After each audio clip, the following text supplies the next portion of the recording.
Hoffman Hall is a building that was designed by IMP in 1960. It's a massive concrete brutalist building. So the first instinct we have was to try to bring light into the deepest part, the heart of the building.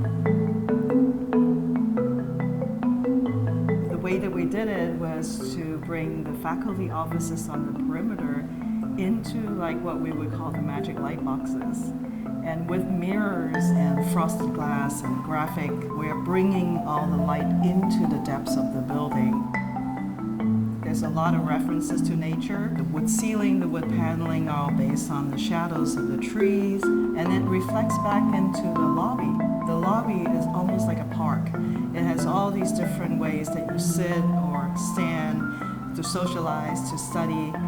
Light comes in through the really large glass during the day and bleeds right into these gradated, very active carpet and these landscape seating areas. And then at night, this whole ceiling of icicle lights starts bringing in a lot of light and activates the space.